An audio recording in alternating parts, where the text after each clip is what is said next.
Hey y'all, today we're going to do an over-the-top Mississippi pot roast. We're going to do it on the big green egg. We're going to put in some pepperoncinis, we're going to put in some celery, we're going to put in some carrots, and we're going to use some au jus seasoning and some ranch seasoning, a little bit of black pepper. So let's get to it. Okay, this is what we're going to put in our Mississippi pot roast.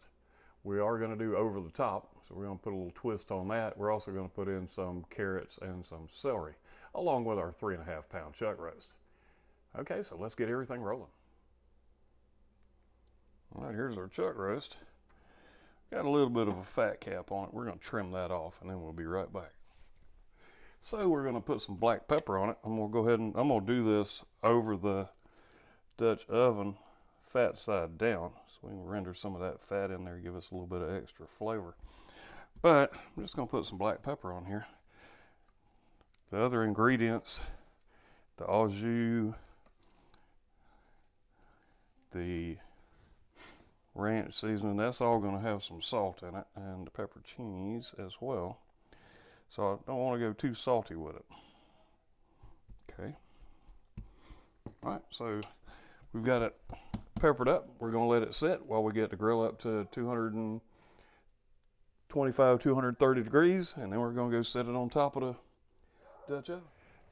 Okay, this is going to be a 7 or 8 hour cook. But the way we're going to start off is with the chuck roast over the Dutch oven, and we're going to do this for 3 hours.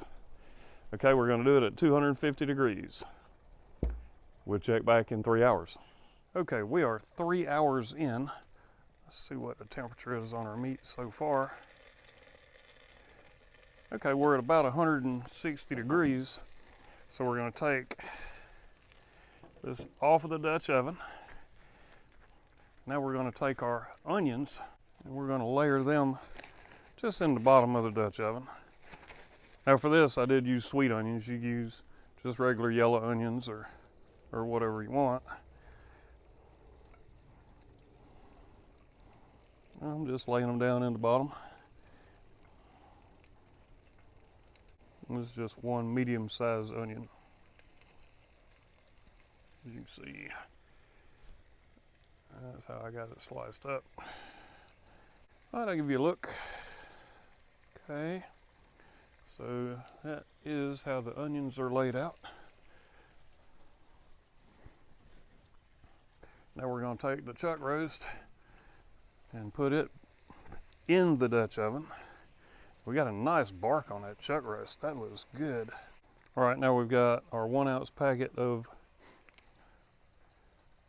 dry ranch seasoning, and we're going to sprinkle it around over the top.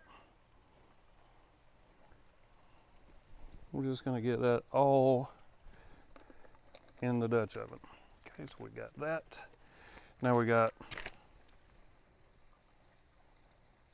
our au jus gravy mix, and we're going to do the same thing. We're just going to sprinkle it around on top.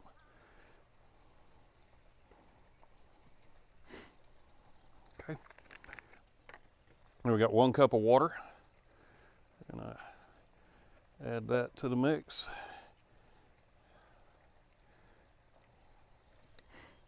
And we got a 16 ounce jar of pepperoncinis.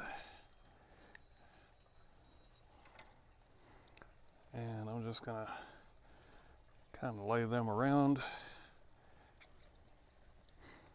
I'll show you where all I'm putting them once I get through.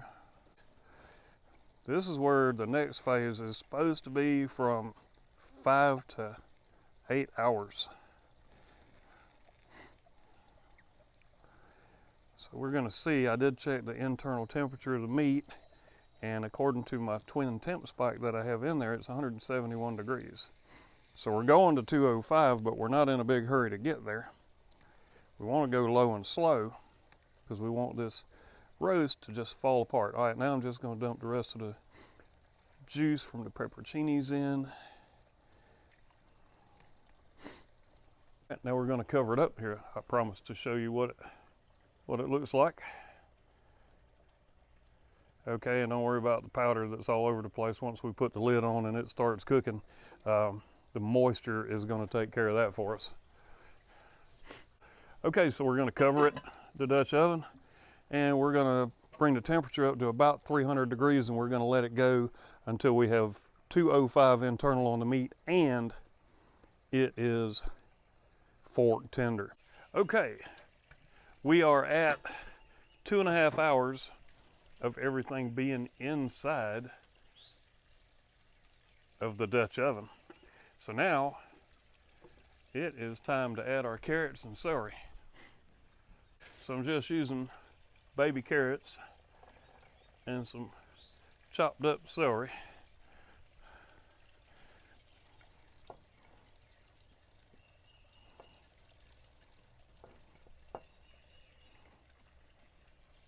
We're going to need these meat claws in a little while, but for right now I just want to take those carrots and celery and just push them down in that au jus.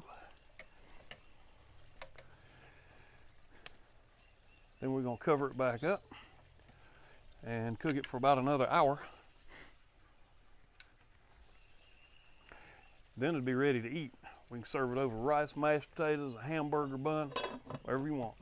Okay, so we are at 7.5 hours and we are done.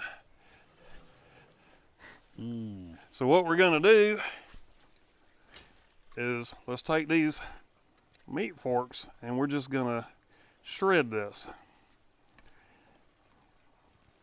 And it is tender and it is coming apart, but we want to go ahead and make little pieces out of it so that, you know, I don't know if you want to put it on mashed potatoes or if you want to put it on rice, or if you just even want to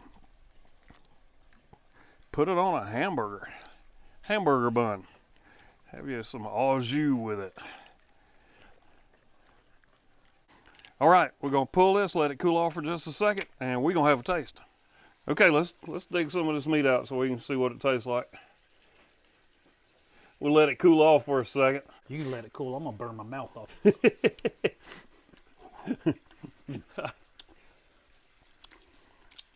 That's pretty daggone good. Mm-hmm.